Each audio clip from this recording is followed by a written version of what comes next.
So let me tell you what we're going to do today. I do, Mac Church. I like it. I like it. We're going to talk today about how to have amazing realtor and lender partnerships.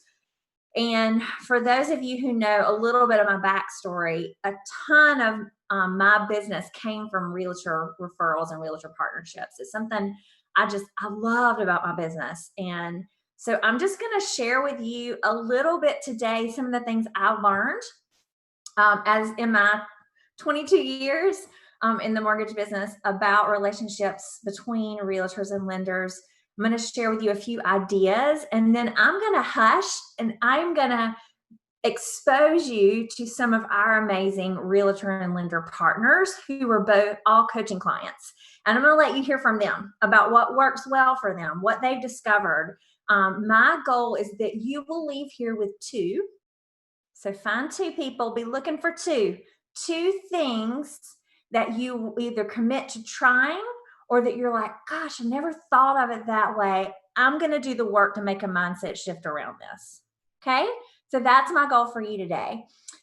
So this is actually a group of Stoner Venable team agents. And like I said before, we really valued our agents and we had some amazing agent relationships. So I'm just going to share with you today some of the things that I've learned, some of the things we did.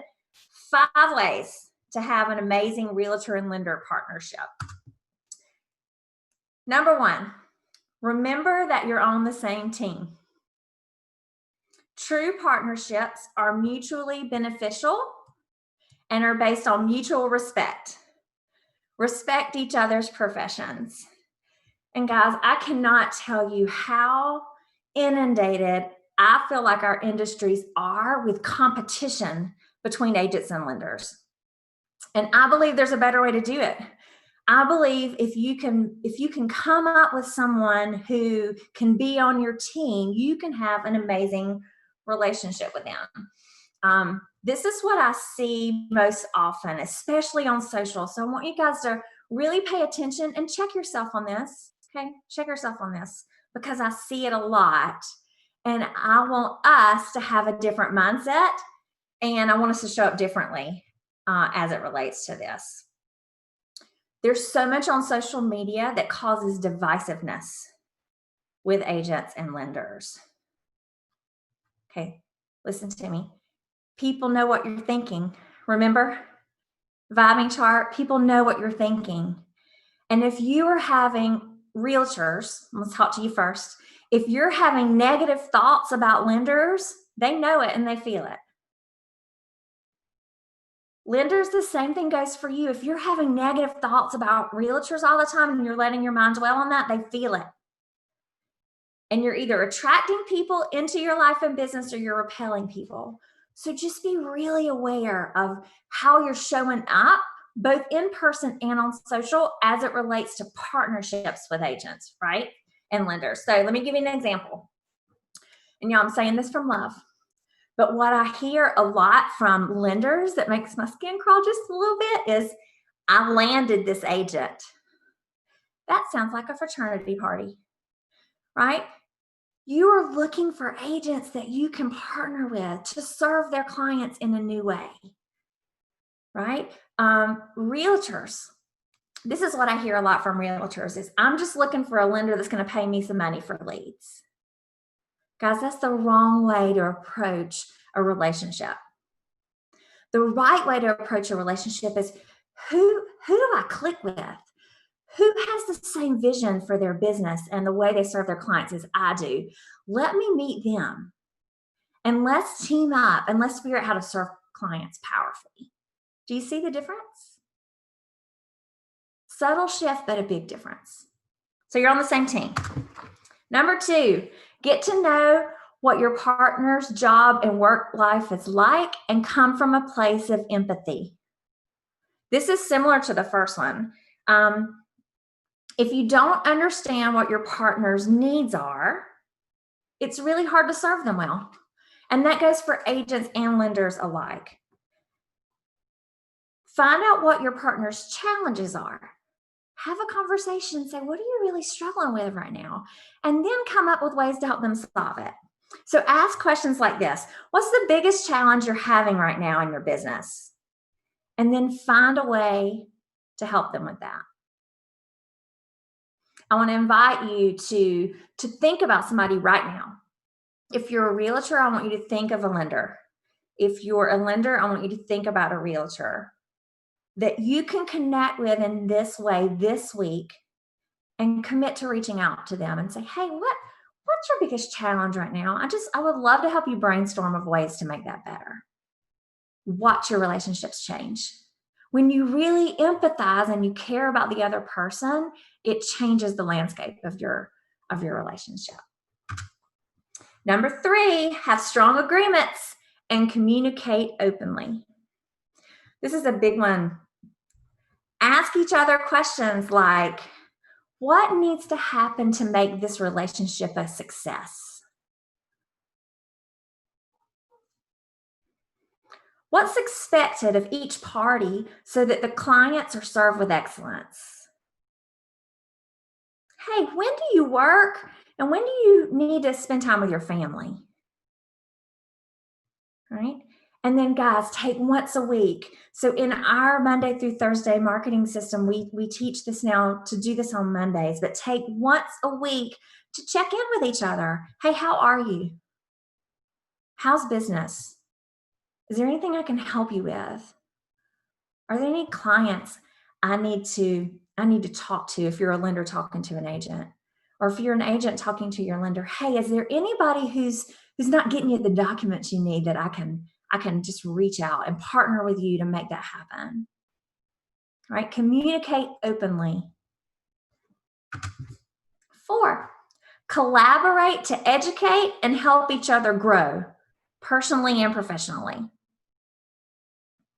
This was my favorite one. I love pouring into my agents. One of the things Kim and I did on the Stoner Venable team that was really successful was we would have brunches for our agents. And I had it in my house. You don't have to have it in your homes. But as people begin to become more comfortable going out again, consider that. Consider meeting at a local restaurant with 3 or 4 of your agents. It doesn't have to be a huge group.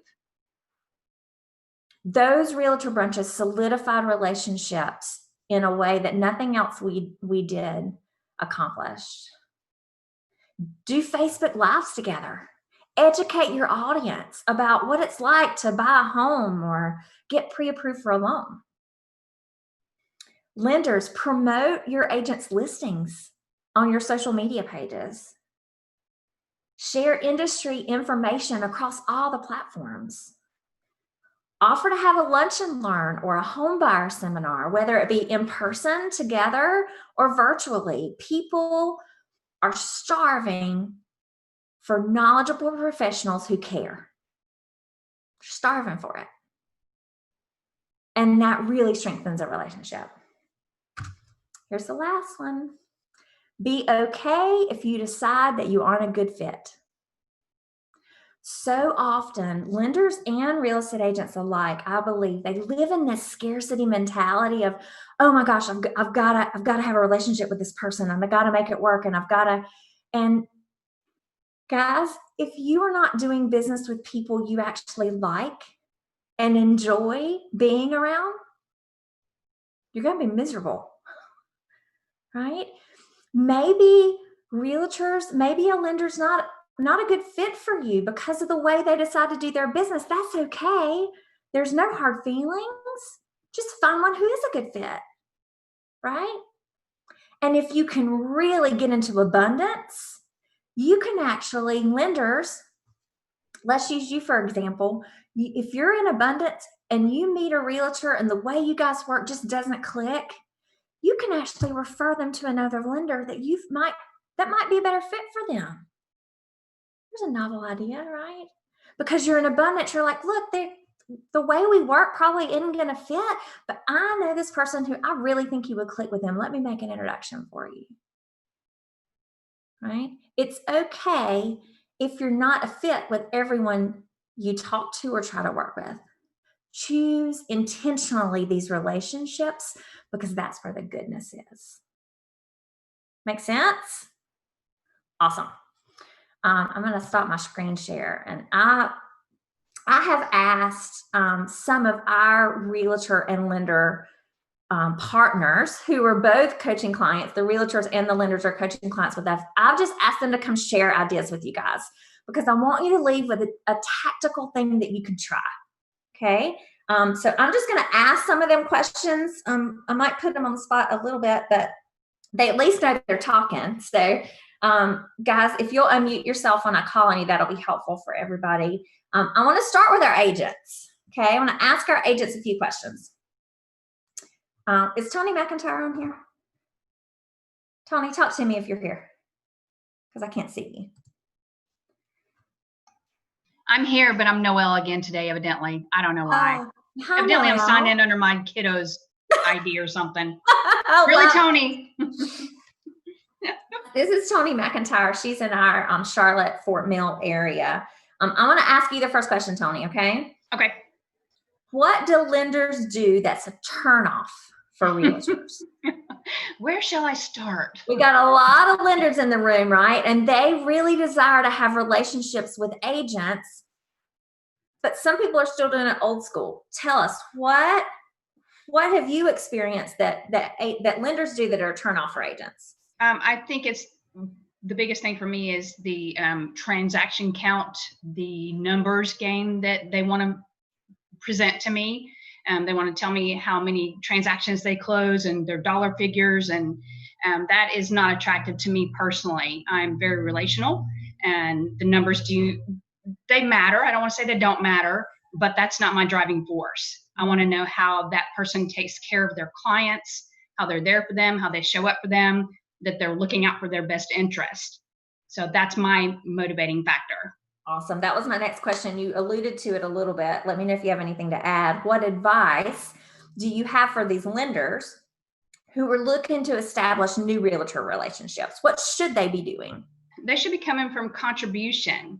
How can I serve your clients? Not, how can I get them closed? How can I get them to the closing table? Because sometimes it's not about the close right away. It's about nurturing that relationship. And, I don't know if I shared this with you guys. I just closed a client that I've worked with on and off for 6 years. I need to know that my lender is there for that person for the long haul. Yeah. So just come from contribution. Huge. That's another example too. If you know about your realtor's job and business, you realize that, right? We might work with somebody from a lender standpoint, like 6 months to a year feels like forever. For agents, 6 years. 6 years. Yeah, 6 years. But you don't know that unless you know their business. Right. Thank you, Tony. That's helpful for us. Welcome. Is Laura Taylor on? I see her. There she is. Hello. Laura, I have a question for you. So Laura, I guess I should say Tony is an agent of Melanie Bundy's, just so you guys can make connections there. Don't be trying to steal Melanie's agent, people. Don't be doing that to her. Laura Taylor is an agent of Jane Estes. So Laura, I'm sorry. Did I say the wrong name? I'm sorry. How has your lender, so how has Jane helped you most in your business? As far as sort of like what Tony said, offering to help in your business, Jane has always said, hey, do you need flyers? Do you need what can I do to help you promote your business? But really, the biggest thing for Jane and myself, as far as our relationship, is getting to know me as a person and how I run my business. Because instead of her shoving her business on me, she wanted to get to know me as far as how do I take care of my clients, what type of communication do I prefer, what about my clients, things like that. What are my processes? Awesome. So she asked questions about you to get to learn you and your business. And then she found ways to help. Correct. Love it. Love it. Robin, why don't you tell us? Robin is a lender with Darren Rickwood. Robin, why don't you tell us, why do you continue to trust Darren? or your lenders with your clients? What makes you continue to trust them? It's very simple. He never, ever, ever overpromises and underdelivers. If anything, he overdelivers and underpromises. And it's not one of these things where he says, "Oh, don't worry about it. I can close it in 25 days." Then I have to keep doing extension after extension after extension. So that's a major, major deal. He's upfront with the clients and tells them exactly what to expect as far as out-of-pocket charges. And it comes down to very simple honesty and fairness. Yeah, that's awesome. It's also, that's a mindset thing too, right? So lenders and realtors too, listen to this piece. If you are in abundance and you know how good you are at your job and how you serve your clients well without arrogance and pride, right? Then you don't need to overpromise. You don't need to. You can just say, look, it's going to take this long. And you're okay with it. And realtors actually appreciate that. They appreciate it. Awesome. Thank you, Robin. So I have some questions for my lenders that will help our other lenders and also our agents, I hope. Jane Estes. Yes. How do you know that a particular realtor was someone you wanted to work with? We're going to help our agents out now because we want them to have good lenders. These girls do. Right? How did you know? It's almost like when you're meeting anybody, you know, if you're going to click with somebody, you just have that kind of feeling, and it's, you know, you want to become friends with them. And if that's how you feel meeting somebody, then it is definitely a relationship that you want to grow. And it doesn't matter whether it's business or personal. So it's kind of the same thing for me. I love working with people that have fun and that I can help, that I can serve. But so the best ones are the ones that I love the most. Love it. Thank you, girl. Melanie, what kinds of things do you do to help your agents grow personally and professionally? That's a good one. So I'm going to use Tony as an example because I've been working with her longer than I've worked with anybody. And we've had a relationship prior to working together. She was my real estate agent. So I knew her from a different place. So we knew each other for a while. We have done so many different creative, fun things together. She has a huge passion to serve certain people. Teachers are one of those. Like, she just has a huge passion for those. So for years now, and we need to talk if we're doing this again, we created little bundle kits, and she has partnerships with specific schools in the area where she goes in and she drops off these little goodie bags for teachers, not to earn their business, but to love on them and to help them feel like they're making a difference in this community. So that's something that we would collaborate and partner with together and do those. We have done stair climbs in the community to impact us together. Yes, it helps us with our fit capacity, but also to help the fireman community. So we've done that. We just do local events together to try and make an impact in the community. That's awesome. It strengthens your relationship too, right? It does. Yeah. It strengthens our relationship together. It helps me help her and her passions, which are, you know, teachers, firefighters, police officers, you know, those people. But it also helps me to know her on a different personal level too. Yeah, awesome. Thanks, Melanie. Darren, answer this one for us. What do you look for in a realtor? Or what did you like about Robin in this case, where you feel comfortable referring your clients to them? Because guys, if you do the DC coaching system long enough, and Darren has, you will have clients that you need to refer to agents. You will. So Darren, what do you look for? I think the biggest thing I look for now, it's changed over the years, but now it's responsiveness, not just to me, but the clients, how they serve them. Because, you know, I deal with a lot of agents who will pass off a borrower. I get them pre-qualified, I send them back the info, and it's weeks before I hear from them. And the buyers are calling me saying, hey, just want to check on everything. I haven't heard from anybody. And I have to pick up the phone and make a phone call. So typically if I get a client from Robin and I work up the numbers and call her or text her and say, hey, they're good to go, this is the price range, I've talked to them, she has them out looking the next day, or has at least called them and reached out to them. So everything flows nice and smooth, and the borrowers or your clients really appreciate it. And at the end, it's a seamless team. They're talking to me, and I say, hey, let me go ahead and call Robin for you. I'll make sure she knows price range and payment, what you're comfortable with, and she'll reach out to you to show you houses and everything else. And it's just closing that loop, and making everything a seamless transaction, like you are one team and one office. Awesome. I love it. So the next question is for Darren and Robin together. Okay.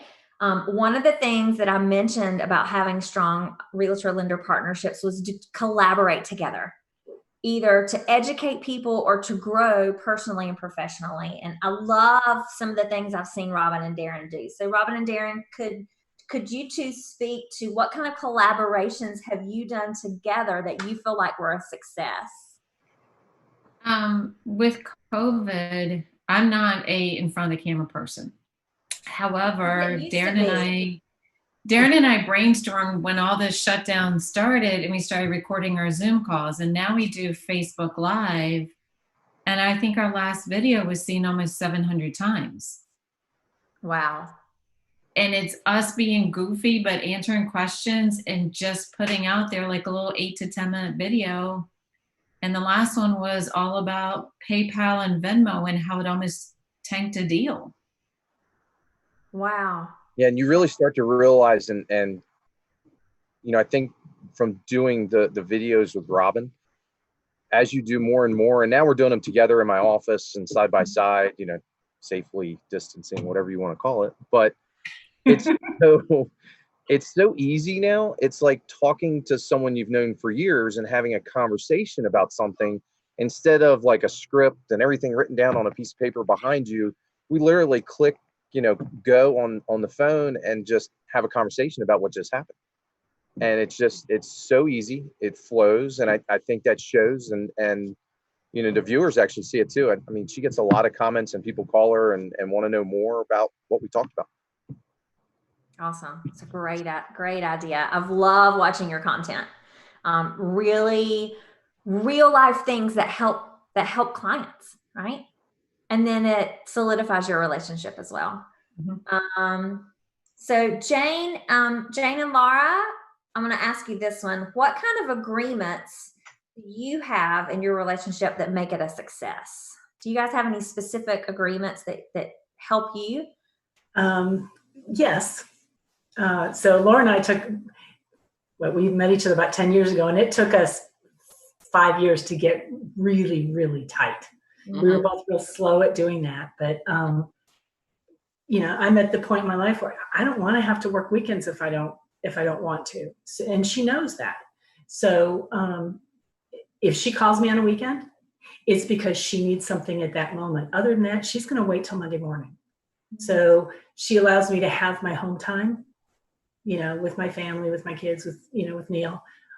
And I just know that if she needs something, I pick up the phone and I'm doing it like from a high green level, because she's who she is. Yeah. Awesome. Laura, anything you'd add to that? No, I think, realtors can be very reactive. And if you set the boundaries up front, I think as long as, there's that agreement, you can't just assume they have an agreement with you. You have to establish your boundaries and let that be known. Mm-hmm. But like she said, I only call when I definitely need something. I try to put it off until Monday, because I say, hey, it's Saturday, she'll be in the office on Monday, but we're in multiple offers. So I'll call Jane if they're requiring it, but I try to respect that. Awesome. And guys, talking about it is key, right? So the way that panned out in my business when I was originating is I would have conversations with agents about, how do you feel like our relationship's going? Do you feel like I'm caring for your clients well? What are there any expectations you have of me that we're not fulfilling? from a place of love and really wanting to care for them and their clients well. And one of them said, on the weekends, I need updated pre-approvals, and it just makes me really anxious if I can't get you, right? Well, for me on Sundays, I didn't work unless like something was really, really wrong. I was at church, and then I had life group, and then I was at youth group on Sunday nights, and it was almost impossible to get me on Sundays. So the resolution to that issue was, gosh, you know what if I made your pre-approvals in a Word doc? And I sent that to you so you can edit those. And I give you a max. You can't go over this max payment, right, without talking to me first. But then that way, if you need to make an offer and you can't get me, like, you don't even need to get me. And that one conversation, it solved the problem for her. She was never stressed out on Sundays anymore about pre-approvals. And my phone stopped ringing on the weekends, right? But you don't know that until you have conversations from a place of, hey, what do you need? And how can I help? Mm-hmm. Does that make sense? As opposed to getting on social media, lender, and go, I can't believe that realtor wants me on the weekends. Do you see the difference? There's a difference there, right? So just make good agreements. And maybe that realtor is one that's like, I've got to be able to have my lender on the weekend. That's a deal breaker for me. And you have chosen not to work on the weekends, which is your choice, right? Maybe the solution is number 5. It's okay if we're not a good fit. Hey, I have a lender in my office. Their kids are grown. They don't mind working on the weekends. Eric Santelli, he doesn't mind working on the weekends, right? So you can, from a place of love, be like, you know what? My family time is that important to me. I want to be with my young kids on the weekend, but there's a lender in my office and he doesn't mind working on the weekends at all. Hold on a second.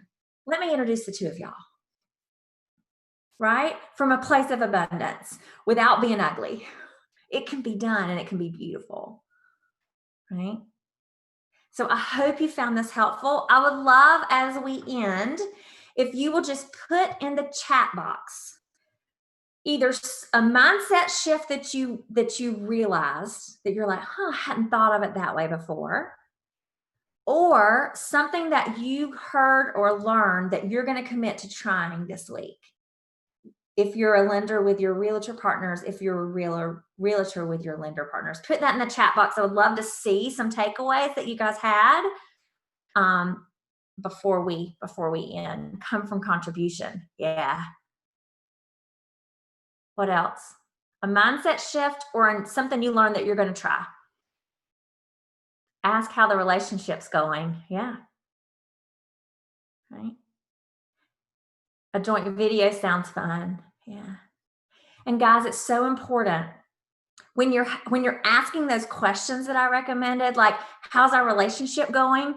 You get yourself to the green before you have that conversation. So key. So key. Pre-approval in a Word doc. Yeah. Facebook Live. Awesome. Cool. What's stressing you out now? How can I help prevent and alleviate it? Good questions. I hope, guys, that this was helpful. If you guys have any questions about my realtor relationships that I had, I'm more than happy to meet with you and dialogue about those. Run ideas by me and Sheer. We're more than happy to help with that. I hope this was a good start to your week. You guys have an awesome one. Talk to you later.